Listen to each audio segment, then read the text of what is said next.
Good afternoon students. आज के इस लेक्चर में हमारा नेक्स्ट टॉपिक है वेस्टर्न ब्लॉटिंग, है ना। वेस्टर्न ब्लॉटिंग क्यों की जाती है? प्रोटीन के आइडेंटिफिकेशन के लिए वेस्टर्न ब्लॉटिंग की टेक्निक की जाती है। सेल में प्रोटीन पर्टिकुलर कोई भी सेल है ना, जैसे प्रोकैरियोटिक सेल या हो गया यूकैरियोटिक सेल, तो सेल में प्रोटीन के आइडेंटिफिकेशन के लिए या फिर प्रोटीन ने कितना एक्सप्रेशन शो किया है, इसके यूज़ के लिए वेस्टर्न ब्लॉटिंग का यूज़ किया जाता है। पर्टिकुलर कोई जो ड्रग्स यूज़ होता है ना, जैसे कोई मेडिसिन यूज़ होती है, तो जो मेडिसिन है वो हमारी बॉडी में एक्सप्रेस हो रही है या नहीं हो रही है, उसका आइडेंटिफिकेशन भी वेस्टर्न ब्लॉटिंग टेक्निक के द्वारा किया जाता है। तो इसमें मेनली ये स्ट्रक्चर बना हुआ है, हम देखते हैं कैसे वेस्टर्न ब्लॉटिंग होती है। सबसे पहले ये सेल है, सेल में से एक्सट्रैक्ट किया जाता है प्रोटीन को। तो सेल में से प्रोटीन को एक्सट्रैक्ट करने के लिए जो टेक्निक अपनाई जाती है उसमें होता है हमारा सेंट्रीफ्यूगेशन। सेंट्रीफ्यूगेशन की टेक्निक में क्या होता है कि पर्टिकुलर सेंट्रीफ्यूगेशन की जो प्रोसेस है उसमें सेंट्रीफ्यूगल फोर्स जो अप्लाई किया जाता है वो पर्टिकुलर मॉलिक्यूल्स को उनके डेंसिटी के अकॉर्डिंग क्या करता है, सेपरेट आउट करता है। ठीक है, सेंट्रीफ्यूगेशन की हेल्प से लाइसिस की प्रोसेस द्वारा क्या कर लेंगे हम लोग, प्रोटीन का जो सैंपल है उसे क्या करेंगे, हम एक्सट्रैक्ट कर लेंगे। एक्सट्रैक्ट करने के पश्चात जो पर्टिकुलर जो प्रोटीन सैंपल है उसे ट्रांसफ़र किया जाता है एसडीएस पेज में, मतलब हमारा जेल इलेक्ट्रोफोरेसिस की जो प्रोसेस है ना। हमने प्रोटीन के मॉलिक्यूल्स को क्या कर लिया, एक्सट्रैक्ट कर लिया एंड देन उसे ट्रांसफ़र किस में कर लिया हम लोगों ने, जेल इलेक्ट्रोफोरेसिस की प्रोसेस में। ठीक है, इंस्ट्रूमेंट्स में हमने प्रोटीन के सैंपल को ट्रांसफ़र कर दिया। देन जैसे ही प्रोसेस शुरू हो गई तो इस जेल इलेक्ट्रोफोरेसिस की प्रोसेस के द्वारा हमारे जो प्रोटीन के मॉलिक्यूल्स है हाई मॉलिक्यूलर वेट से लो मॉलिक्यूलर वेट के अकॉर्डिंग क्या हो जाएंगे, इस एसडीएस पेज में क्या हो जाएंगे, सेपरेट आउट हो जाएंगे प्रोटीन के मॉलिक्यूल्स।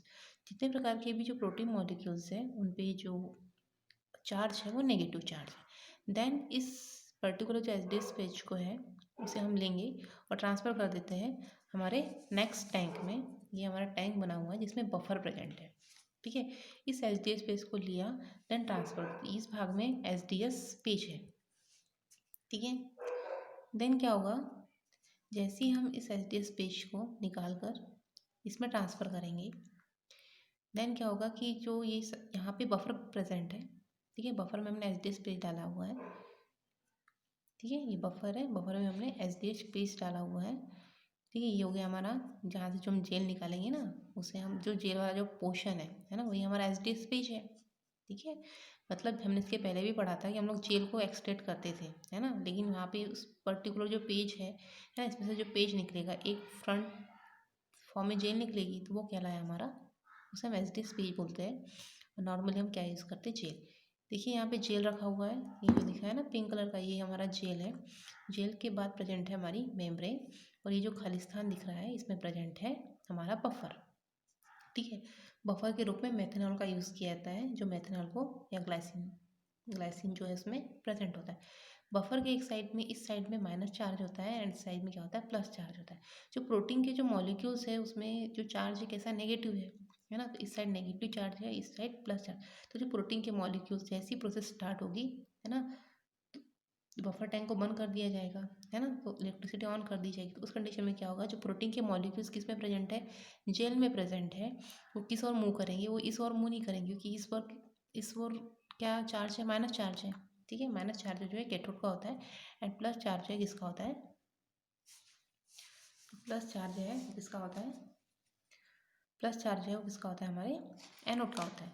तो जो प्रोटीन मॉलिक्यूल्स है उसमें जो चार्ज है वो नेगेटिव चार्ज है, तो इस और मूव ना करते हुए किस और मूव करेगा, इस और मूव करेगा, इस और एनोड चार्ज है। तो प्रोटीन के मॉलिक्यूल जो जेल में प्रेजेंट है वो किस में ट्रांसफर हो जाएंगे, हमारी मेम्ब्रेन में ट्रांसफर।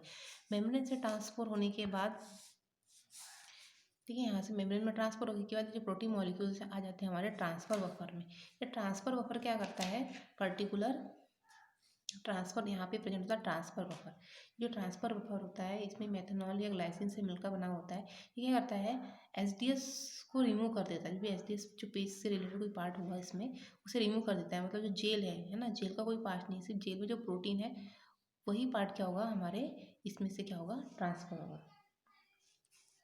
ठीक है, देन क्या होगा, अब मेम्ब्रेन में प्रोटीन के पार्टिकल्स आ चुके हैं, देन उस मेम्ब्रेन को क्या कर लिया जाता है, एक्सट्रैक्ट कर लिया जाता है। अब की प्रोसेस होती है ब्लॉकिंग। ब्लॉकिंग मतलब होता है कि पर्टिकुलर, जैसे कि इस ये मेम्ब्रेन है ना, मेम्ब्रेन है, मेम्ब्रेन में प्रोटीन के मॉलिक्यूल्स प्रेजेंट है ना, प्रोटीन के बैंड्स बने हुए हैं यहाँ पे, है ना। अब क्या होगा, ब्लॉकिंग प्रोसेस इसलिए की जाती है कि ब्लॉकिंग की प्रोसेस इसलिए की जाती है क्योंकि यहाँ पे दो चीज़ें, मेम्ब्रेन भी है, प्रोटीन भी है। हो सकता है कि हम जिस भी सैंपल का यूज़ करें वो मेम्ब्रेन से भी बॉन्ड हो जाए और प्रोटीन से भी बॉन्ड हो जाए, तो हमारा रिजल्ट जो है परफॉर्मिंग नहीं होगा। इसके लिए क्या किया जाता है, किसी एक को ब्लॉक किया जाता है ताकि दूसरा प्रोसेस करे।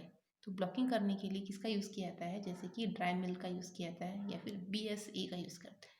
BSA जो है बोविन सीरम एल्ब्यूमिन है, उसका यूज़ किया जाता है। जिससे क्या होता है कि जो प्रोटीन के मॉलिक्यूल्स है वो तो ब्लॉक नहीं होते, ठीक है, लेकिन जो खालिस्तान दिख रहा है आप लोगों को, जहाँ जहाँ खालिस्तान की स्पेस है वहाँ पे पूरी जगह मेम्ब्रेन प्रेजेंट है। तो मेम्ब्रेन जो है, जहाँ प्रोटीन रहेगा वो इस उस स्थान को छोड़कर बाकी सभी स्थान पर क्या हो जाएगा, बाकी जो स्पेस बना हुआ है उस पर क्या हो जाएगा, मेम्ब्रेन जो है वो क्या हो जाएगी, ब्लॉक हो जाएगी। तो सिर्फ प्रोटीन वाला हिस्सा ही बचेगा, मेम्ब्रेन जहाँ जहाँ प्रेजेंट है वहाँ पे क्या हो जाएगा, पूरा का पूरा ब्लॉक हो जाएगा। ब्लॉकिंग की प्रोसेस के बाद क्या होगा कि हम इस मेम्ब्रेन को ट्रांसफ़र करते हैं जहाँ एक टैंक में जिसमें प्राइमरी एंटीबॉडी प्रेजेंट है। प्राइमरी एंटीबॉडी क्या करती है, पर्टिकुलर जहाँ जहाँ प्राइमरी एंटीबॉडी प्रेजेंट है, मतलब जहाँ जहाँ प्रोटीन प्रेजेंट है, ये हमारा प्रोटीन है और ये हमारी क्या है, एंटीबॉडी। तो प्रोटीन से एंटीबॉडी क्या हो जाती है, बाइंड हो जाती है। यहाँ पे भी प्रोटीन से एंटीबॉडी बाइंड, यहाँ पे भी प्रोटीन से एंटीबॉडी क्या होगी, बाइंड होगी। देन हम क्या करते हैं, वॉशिंग की प्रोसेस करते हैं। वॉशिंग की प्रोसेस इसलिए की जाती है कि जो अनवांटेड, वॉशिंग की प्रोसेस इसलिए की जाती है कि जो अनवांटेड प्रोटीन है वो वॉश हो जाए, मतलब जो बाइंड नहीं हुए हैं वो क्या हो जाए, वॉश हो जाए। देन हम क्या करते हैं, सेकेंड वॉशिंग के बाद फिर उस मेम्ब्रेन को लेते हैं, तो उसमें फिर सेकेंडरी एंटीबॉडी को इनपुट करते हैं। तो सेकेंडरी एंटीबॉडी इनपुट करते हैं, सेकेंडरी एंटीबॉडी क्या करती है, प्राइमरी एंटीबॉडी से क्या होती है, ये होगी हमारी प्राइमरी एंटीबॉडी, ये होगी हमारी सेकेंडरी एंटीबॉडी। इस प्रकार एंटीबॉडी इससे क्या हो जाएगी, कलेक्ट हो जाएगी, ठीक है। देन सेकेंडरी एंटीबॉडी किससे बाइंड हो जाएंगी, हमारे एंजाइम से, और इस प्रकार एंजाइम सब्सट्रेट कॉम्प्लेक्स का क्या होगा, फॉर्मेशन होगा।